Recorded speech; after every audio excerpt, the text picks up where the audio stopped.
Hello students, welcome back to study with Deep YouTube channel. मेरा नाम है दीप और यहाँ पे हम लोग आज देखने वाले हैं क्लास 9 साइंस के हाफ ईयरली के क्वेश्चन पेपर को। इसमें जो भी क्वेश्चंस पूछे गए हैं वो बहुत ही ज़्यादा इंपॉर्टेंट है, तो आप इन सारे क्वेश्चंस को अच्छे से कर दीजिएगा। मैं ये तो नहीं कहूँगा कि ये सारे क्वेश्चंस आपके एग्जामिनेशन में आ जाएंगे, लेकिन हाँ, इनमें से बहुत सारे क्वेश्चंस आपके एग्जामिनेशन में आ सकते हैं। एंड इससे क्या होगा कि आपको क्वेश्चन भी कुछ पता चल जाएंगे, किससे ज़्यादा क्वेश्चन आता है, कौन सा कॉन्सेप्ट आपका कमजोर है, ये सब चीज़ें आपको इस क्वेश्चन पेपर से पता चल जाएगा। तो इस क्वेश्चन पेपर को आप लोग ईमानदारी से सॉल्व कीजिएगा, देखिएगा कहाँ गलती हो रही है, कौन सा कॉन्सेप्ट वीक है, उस कॉन्सेप्ट को अच्छे से समझ लीजिएगा। क्योंकि हाफ ईयरली एग्जामिनेशन क्लास 9 के पॉइंट ऑफ व्यू से बहुत ही ज़्यादा इंपॉर्टेंट होता है, इसीलिए आपको कोशिश करना है कि जितना ज़्यादा मार्क्स आप स्कोर कर सके। ऐसे तो क्लास 9 बहुत हार्ड हो जाता है क्लास 8 के बाद, लेकिन आपको यदि अपने आप को शो करना है कि नहीं मैं पढ़ने में अच्छा हूँ, तो इसके लिए सबसे अच्छा मेथड होता है हाफ ईयरली एग्जामिनेशन में अच्छे मार्क्स लाना। इसके लिए आपको मेहनत करनी पड़ती है। यदि आप मेहनत कर रहे हैं और इस क्वेश्चन पेपर से सॉल्व कर लेते हैं ना, तो आपके अच्छे मार्क्स जरूर आएंगे। ओके, चलिए क्वेश्चन पेपर को देखते हैं। इससे पहले यदि आप चैनल पे नए हैं तो चैनल को सब्सक्राइब करके बेल आइकन को प्रेस करके और प्रेस कर लीजिए, क्योंकि मैं आपके लिए ऐसे एजुकेशनल कंटेंट लाता रहता हूँ। यहाँ पे सबसे पहले आपको कुछ जनरल इंस्ट्रक्शंस दिए गए हैं, उन्हें ध्यान से देखिए। बोला जा रहा है कि इस क्वेश्चन पेपर में 36 क्वेश्चन है, सभी क्वेश्चन कंपलसरी है। क्वेश्चन 1 to 20 जो है वो ऑब्जेक्टिव टाइप के हैं, लेकिन यहाँ पर क्या किया गया है, यहाँ पर आपको जो क्वेश्चन दिए गए हैं ना वो वन वर्ड आंसर वाले दे दिए गए हैं। ओके, तो उसे आप लोग अकॉर्डिंगली सॉल्व कर लीजिएगा। ओके, यहाँ पे जो भी क्वेश्चन है 1 to 20 वो 1 मार्क वाले हैं, क्वेश्चन 21 to 30 3 मार्क्स वाले हैं, और क्वेश्चन 30 to 36 जो है वो 5 मार्क्स वाले हैं। तो सारे क्वेश्चन बहुत इंपॉर्टेंट होंगे, अच्छे से कर लीजिएगा। चलिए स्टार्ट करते हैं। सबसे पहले क्वेश्चन में बोला गया है name the technique to separate camphor from salt, यानी कि साल्ट से कैम्फर को सेपरेट करने का जो टेक्निक होता है, जो प्रोसेस होता है, उसे हम लोग क्या कहते हैं। नेक्स्ट क्वेश्चन में बोला गया है इंडोसाइटोसिस क्या होता है, एक एग्जांपल दीजिए। थर्ड क्वेश्चन में बोला गया है कि आप उस प्लास्टिक का नाम बताइए जो कि स्टार्च, ऑयल, प्रोटीन ग्रैन्युल्स को स्टोर करके रखता है। फोर्थ क्वेश्चन में बोला गया है कि जब हम लोग आइस कोल्ड वाटर लेते हैं तो जो भी गिलास में हम लोग लेते हैं उस गिलास के बाहर जो है वाटर ड्रॉपलेट्स क्यों आ जाते हैं। फिफ्थ क्वेश्चन में बोला गया है what is an antibiotic, antibiotic क्या होता है, उसका एक एग्जांपल दीजिए। सिक्स्थ क्वेश्चन में बोला गया है why bryophytes are known as amphibians of the plant kingdom, plant kingdom के लिए बायोफाइट्स को एम्फीबियंस क्यों कहा जाता है। ओके, उसके बाद नेक्स्ट है can uniform linear motion be accelerated, क्या यूनिफॉर्म लीनियर मोशन भी एक्सीलरेटेड हो सकता है। एथ क्वेश्चन में बोला गया है name the group in which seeds are naked, यानी कि आप उस ग्रुप का नाम बताइए जिसमें सीड्स नेकेड होते हैं, यानी नंगे होते हैं। ओके, उनके बाहर कोई कवरिंग नहीं होती है। तो कौन से ऐसे सीड्स थे, ये आप सभी को पता होना चाहिए। ये सब 1 मार्क वाले क्वेश्चन है। देखिए यदि आप एक एवरेज स्टूडेंट यानी बहुत नीचे भी है, सिर्फ पास होना चाहते हैं, तो आप ये 1 मार्क्स के क्वेश्चन को भी करके जाएंगे ना, तो बहुत से कॉन्सेप्ट क्लियर हो जाएंगे। लेकिन देखिए क्लास 9 में आप उतना रिस्क नहीं ले सकते हैं। ओके, क्लास 9 में आपको ये टारगेट होना चाहिए कि आप जितना ज़्यादा से ज़्यादा मार्क्स स्कोर कर सके। उसके लिए जरूरी ये है कि आप सारे कॉन्सेप्ट को समझे। मैं पहले बता रहा हूँ class 9 is base for class 11। जितना अच्छा, जितना डीप आप क्लास 9 में पढ़ेंगे उतना अच्छा आपके लिए क्लास 11 होगा, क्योंकि क्लास 11 में ये सारी चीज़ें फिर से आएंगी एक बार। वहाँ पे आपको बहुत ज़्यादा दिक्कत होगा यदि अभी आप रेस्ट एंड मोशन ये सब नहीं पढ़ेंगे, तो जब वहाँ पे जो चैप्टर्स आएंगे ना, काइनेमैटिक्स ये सब, तो यही सब रहेगा आपके पास, मोशन एंड ग्रेविटी ये सब, तो वहाँ पे फिर आपको दिक्कत होगा। ओके, इसलिए जितना ज़्यादा हो सके क्लास 9 में कॉन्सेप्ट को बिल्ड कीजिए, जितना ज़्यादा मेहनत हो सके क्लास 9 में कीजिए, मेहनत करने की आदत लगा लीजिए। ओके, आप देखिए हाफ ईयरली जैसा भी जाए, जैसा भी आपने इधर मेहनत किया वैसा जाएगा हाफ ईयरली, लेकिन जो फाइनल एनुअल एग्जाम होगा उसमें आपका टारगेट होना चाहिए कि जितना ज्यादा हो सके उतना मार्क्स स्कोर किया जा सके। ओके, अब चलिए आगे क्वेश्चंस को देखते हैं। 9th क्वेश्चन में देखिए बोला गया convert the following temperature into Celsius scale, Celsius में कन्वर्ट कर दीजिए। आपको यहाँ पे किसमें दिया गया, केल्विन स्केल में दिया गया है। 10th क्वेश्चन में बोला गया है कि एक सब्सटेंस एक्स को जब हीट किया गया तो वाई और जेड मिला, एक से एक एलिमेंट है या फिर एक कंपाउंड है, बता दीजिए। 11th क्वेश्चन में बोला गया can the displacement be greater than the distance travel by an object, क्या जो डिस्प्लेसमेंट है वो डिस्टेंस ट्रेवल से ज्यादा हो सकता है। अब डिस्प्लेसमेंट क्या होता है, शॉर्टेस्ट डिस्टेंस, और डिस्टेंस क्या होता है, एक्चुअल डिस्टेंस। आपको यहाँ पे हिंट मिल चुका है। ओके, नेक्स्ट क्वेश्चन में क्या बोला गया है, वह plasma membrane is called semi permeable membrane, plasma membrane को सेमी परमिएबल मेम्ब्रेन क्यों कहा जाता है। नेक्स्ट क्वेश्चन ग्रेविटी का एसआई यूनिट क्या है। उसके बाद बोला गया do action and reaction act on same body, क्या एक्शन और रिएक्शन जो सेम बॉडी पर हो सकता है। 15th against which disease BCG vaccine employed, किस डिजीज के अगेंस्ट यानी किस डिजीज से लड़ने के लिए BCG का वैक्सीन बनाया गया। 16th क्वेश्चन में बोला गया है which organelle detoxifies many poisonous and drugs in a cell. 17th which principle is involved in the working of a jet plane. Jet plane के वर्किंग में कौन सा प्रिंसिपल इन्वॉल्व होता है। 18th में बोला गया है कि फोर्स को मेजर करने के लिए कौन सा लॉ ऑफ मोशन है।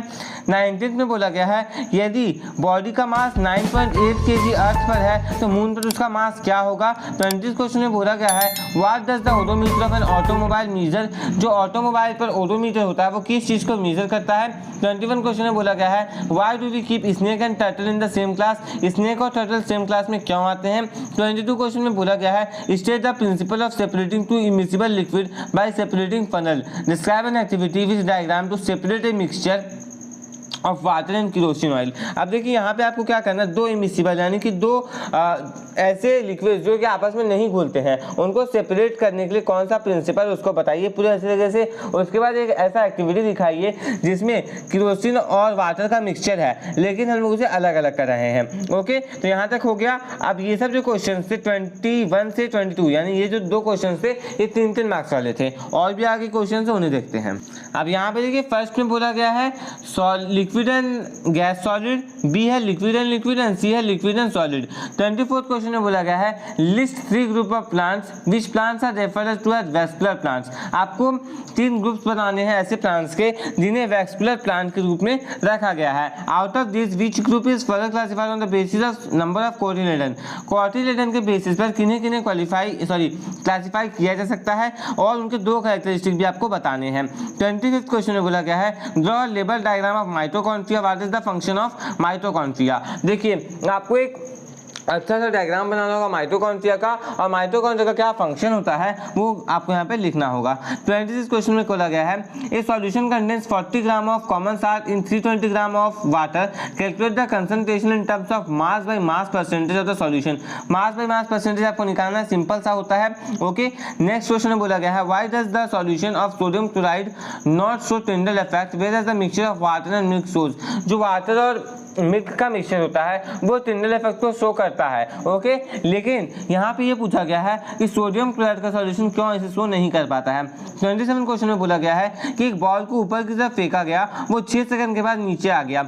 आपको यहाँ बताना है कि ऐसा वेलोसिटी यानी कि वो वेलोसिटी जिससे उसे ऊपर फेंका गया होगा, ओके, मैक्सिमम हाइट जो वो पहुंच पाया होगा और 4 सेकंड के बाद उसकी पोजीशन क्या होगी ये भी आपको बताना है। ओके, यहाँ पे आप पेनली जो एक्सीलरेशन है ना वो -10 ले सकते हैं। ओके, लेकिन जब क्वेश्चन में मेंशन कर दिया जाए कि 9.8 ही लेना है तो आप 9.8 ही ले सकते हैं। ओके, 28th क्वेश्चन में बोला गया है why making antiviral medicine is harder than making antibacterial medicine. यानी कि जो वायरस के लिए लड़ने वाला मेडिसिन है उसे बनाना बैक्टीरिया की मेडिसिन बनाने से हार्ड क्यों होता है। यानी बैक्टीरियल मेडिसिन बनाना है तो इजीली बन जाता है लेकिन वायरल क्यों नहीं बन पाता है, ये आपको यहाँ पे पूछा गया है। ओके, बी में बोला गया है how can we prevent exposure to infectious microbe. देखिए इन्फेक्शियस माइक्रोब से बचने के लिए हम लोग क्या कर सकते हैं, कैसे उससे बच सकते हैं। देखिए 29 क्वेश्चन जो है ये स्कूल एग्जामिनेशन के लिए सबसे पॉपुलर क्वेश्चन है फिजिक्स का। बहुत सारे स्कूल्स में ये क्वेश्चन डायरेक्ट पूछा जाता है, ये एनसीईआरटी का ही क्वेश्चन है। एंड मैं आपको बता रहा हूँ इस क्वेश्चन को अच्छे से कर लीजिएगा, बहुत सारे स्कूल्स जो है हर साल इस क्वेश्चन को देते हैं। ओके, क्या क्वेश्चन है, a 8000 kg engine pulls a train of 5 wagons each of 2000 kg along a horizontal track if the engine exerts a force of 40,000 Newton and the track offers a friction of 5,000 Newton then calculate the net accelerating force, the acceleration of train and the force on wagon 1 and wagon 2। बहुत ही important question है, direct आपको examination में देखने को मिल सकता है ये question, तो इसे अच्छे से कर लीजिए। देखिए 36 क्वेश्चन में बोला गया डिफरेंशिएट द फॉलोइंग। आपको इन सारे को डिफरेंशिएट करना है। स्पीड और वेलोसिटी के बीच में क्या डिफरेंस होता है। देखिए डिफरेंशिएशन बहुत आसान है, सबसे पहले दोनों का डेफिनेशन लिख दीजिए, उसके बाद आपको क्या करना है, उसके बाद आपको उनका एसआई यूनिट लिख देना है। ओके, इस प्रकार से आप लोग इजीली 3-4 पॉइंट्स बना सकते हैं डिफरेंशिएशन में, कोई बहुत ज़्यादा हार्ड होता नहीं डिस्टिंग्विश या फिर डिफरेंशिएशन। ओके, नेक्स्ट यहाँ पे आता है uniform motion and non uniform motion. आपको यूनिफॉर्म मोशन और नॉन यूनिफॉर्म मोशन में डिफरेंशिएट करना है। क्या होता है सबको पता है आप सभी को। ओके, नेक्स्ट है फोर्स एंड थ्रस्ट, इन दोनों के बीच में क्या डिफरेंस होता है ये आपको यहाँ पे बताना है। देखिए 31st क्वेश्चन में बोला गया है name any two airborne disease, दो एयरबॉर्न डिजीज के बारे में बताइए। कैसे डिजीज कॉजिंग माइक्रोब है वो एयर के थ्रू फैल सकते हैं, ये भी आपको यहाँ पे एक्सप्लेन करना है। नेक्स्ट है how does HIV virus spread from patient to healthy person. HIV virus जो है वो एक ऐसे पर्सन से जो कि इन्फेक्टेड है, तो वहाँ से वो इन्फेक्टेड पर्सन से यानी कि इन्फेक्टेड पर्सन से वो हेल्दी पर्सन के पास कैसे पहुँचता है ये आपको यहाँ पे बताना है। ओके, आगे है given two methods of transmission of this disease, दो मेथड्स, ट्रांसमिशन नहीं मेनली यहाँ पे होना चाहिए था प्रिवेंशन, इस डिजीज से बचने के दो आपको यहाँ पे मेथड बनाने प्रिवेंशन के। ओके, सुधार लीजिएगा, प्रिवेंशन होना चाहिए, मेथड्स ऑफ ट्रांसमिशन ये गलत है। ओके, सी में बोला गया है how does the immune system of our body function, हमारा जो इम्यून सिस्टम है ना वो कैसे फंक्शन करता है। ओके, नेक्स्ट क्वेश्चन देखिए 32 में क्या बोला गया है, derive the relation S is equal to UT plus half at square graphically, बहुत इंपॉर्टेंट। जो भी लॉज ऑफ जो भी मोशन के इक्वेशंस थे ना उन सभी को आप लोगों को ग्राफिकली आना चाहिए निकालने के लिए, यहाँ कैसे आता है ये आप सभी को आना ही चाहिए। बाकी जब आप क्लास 11th में जाएंगे तो आपको उससे डिफरेंशिएशन ये सब से निकालने को कहा जाएगा। ओके, फिलहाल आप ग्राफिकली सीख जाइए। ओके, एंड तीनों में से कोई एक तो बिल्कुल आ ही सकता है, इसलिए अच्छे से कर लीजिएगा। यहाँ पे नेक्स्ट बोला गया है a motorcyclist drive from A to B with uniform speed of 30 km/h and return back with speed of 20 km/h। Okay, find its average speed. एक मोटरसाइकिलिस्ट जो है वो A से B जाता है यूनिफॉर्म स्पीड से जो कि 30 km/h और फिर वहां से वापस आता है 20 km/h से, तो उसका आपको एवरेज स्पीड निकालना है। सिंपल क्वेश्चन है। ओके, दोनों केस में आप देख रहे हैं डिस्टेंस जो है वो सेम रह पा रहा है। नेक्स्ट है 33rd, क्या बोला गया है, so diagrammatically the process of fractional distillation, fractional distillation को आपको डायग्रामेटिकली यानी डायग्राम बना के दिखाना है। 33 के बी पार्ट में बोला गया है explain why filter paper can not be used to separate colloids, colloids को सेपरेट करने के लिए फिल्टर पेपर का यूज क्यों नहीं किया जा सकता है। ओके, सी पार्ट में बोला गया, देखिए 33 में जो क्वेश्चन है यहाँ पे बेसिकली पूछा गया है कि आपको क्रोमेटोग्राफी का एक एप्लीकेशन देना है। ओके, क्या उसका काम आता है। 34th में यहाँ पे बोला गया है comment on the following statement, evaporation causes cooling, कैसे होता है ये बता दीजिए।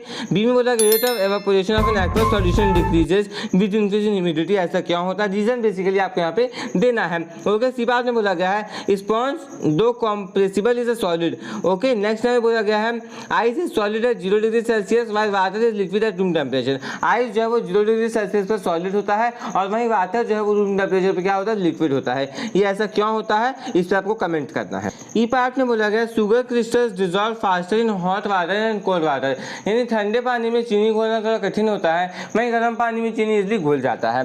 35th क्वेश्चन में बोला गया है derive the mathematical relation of Newton second law of motion, Newton के सेकंड लॉ ऑफ मोशन को आप लोगों को मैथमेटिकली डिराइव करना है। ओके, नेक्स्ट है bullet of mass 0.02 kg is fired from a gun weighing 7.5 kg. If the initial velocity of the bullet is 200 metre पर second, calculate the speed with which the gun recoils. यहाँ पे बोला जा रहा है कि एक बुलेट जिसका मास 0.02 kg है उसे एक गन से जिसका वेट 7.5 kg उससे फायर किया गया है। यदि बुलेट का जो इनिशियल वेलोसिटी है वो 200 मीटर पर सेकेंड है तो आपको उस स्पीड को कैलकुलेट करना है जिससे गन जो है वो पीछे की ओर आएगा। ओके, एंड यहाँ पे बुलेट ये सब का जो क्वेश्चन होता है, कोलिजन का जो क्वेश्चन होता है, ये सिंपली पूछा जाता है स्कूल एग्जामिनेशन में। देखिए जो कॉमन क्वेश्चन मैं आपको बता दे रहा हूँ, इस टाइप के क्वेश्चन आपके एग्जामिनेशन में पक्का आएंगे ही आएंगे। ओके, कुछ जो डिफरेंशिएट करने वाला था वो भी आएगा आपका। ओके, 36 क्वेश्चन में बोला गया है make a comparison and write down ways in which plant cells are different from animal cells. Plant cells animal cells से किस प्रकार से डिफरेंट है ये आपको यहाँ पे बताना है, तो भी डिफरेंशिएशन का ही क्वेश्चन हो गया। नेक्स्ट है draw a neat diagram of plant cell label the part, आपको एक नीट एकदम अच्छा साफ सुथरा डायग्राम बनाना है प्लांट सेल्स का और उसमें आपको ये सारी चीज़ें लेबल करनी है। एटीपी का प्रोडक्शन कहाँ पे होता है, सेल का सुसाइडल बैग कौन सा होता है और राइबोसोम का फैक्ट्री कौन सा होता है, ये सारी चीज़ें आप लोगों को वहाँ पे मार्क करनी होगी। स्टूडेंट्स, इसी के साथ हमारा ये वीडियो कंप्लीट हो गया। आगे ये क्वेश्चन पेपर जल्द से जल्द आ जाएंगे, आपको एंड स्क्रीन पे और नीचे डिस्क्रिप्शन पे बाकी सारे क्वेश्चन पेपर का लिंक दे दिया जाएगा, तो इन सारे क्वेश्चन पेपर का आप लोग जरूर देख लीजिएगा। इस क्वेश्चन पेपर के प्रैक्टिस आप लोग अच्छे से कर लीजिए, हो सकता है यही क्वेश्चन पेपर में से कुछ क्वेश्चन आपके एग्जामिनेशन में आ जाए। ओके, आपको फायदा ही होने वाला है और प्रैक्टिस भी हो जाएगा तो कर ही लीजिएगा। यदि आपको ये वीडियो पसंद आया तो इस वीडियो को लाइक कर दीजिए एंड यदि आप इस चैनल पे नए हैं तो चैनल को सब्सक्राइब करके बेल आइकन को प्रेस करके और प्रेस कर लीजिए, क्योंकि मैं आपके लिए ऐसा एजुकेशन कंटेंट लाता रहता हूँ। इसके पीडीएफ का लिंक आपको नीचे डिस्क्रिप्शन में दे दिया जाएगा, जिसे भी आप लोग जरूर देख लीजिएगा। मिलते हैं नेक्स्ट वीडियो में। थैंक्स।